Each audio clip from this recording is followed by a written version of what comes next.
What is going on, everyone? Welcome back to another episode of Unmuted, where we hit the unmute button on Muted Conversations.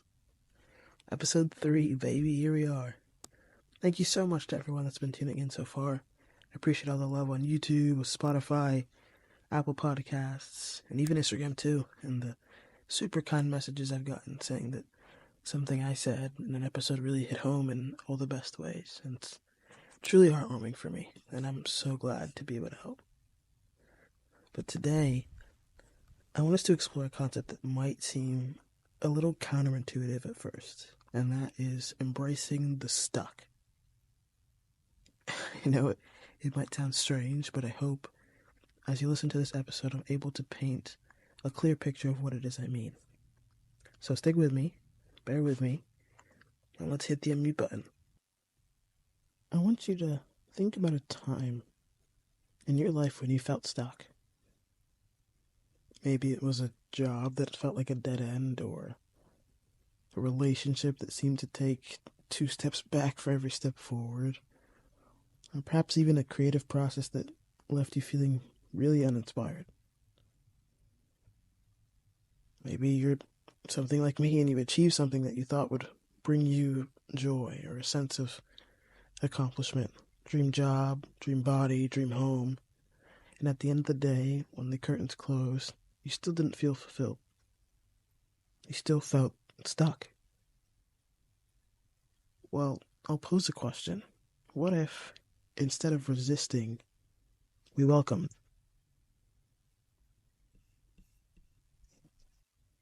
It's easy to view these periods of stagnation as shortcomings, or try and sweep those sometimes deep feelings of dissatisfaction under the rug, and instead pour all of your emotions into chasing the next thing, because for some reason, whatever you have, or whoever you are, just isn't enough. But those feelings, that stuckness that you feel, embrace it. Because in my experience, it's one of our greatest teachers. So, well, you might ask, how do I embrace the stuck? What does that look like? And while I can't tell you what it should look like for you, because it's different for everyone, I can tell you what it should look like.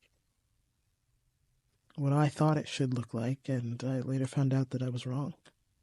It shouldn't be giving up on progress or settling for less. Because you can recognize how far you've come and still strive for more.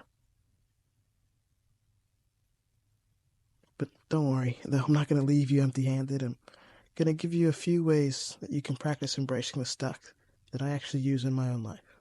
So these are tried and true, Casey approved.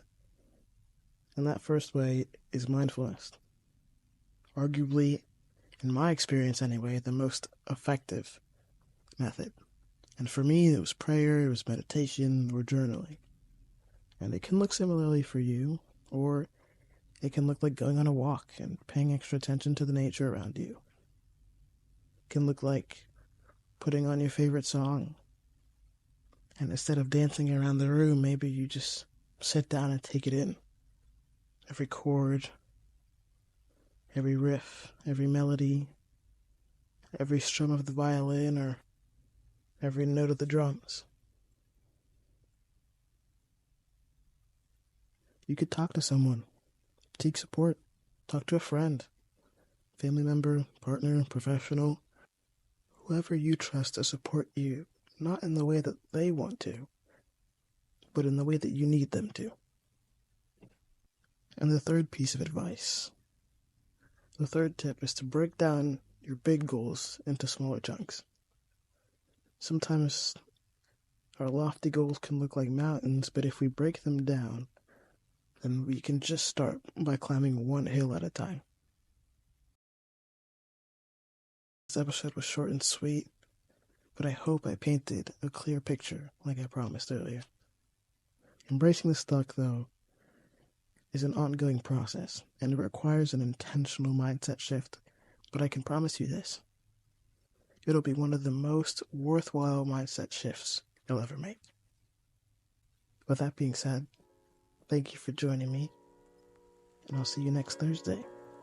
But until then, go hit the unmute button.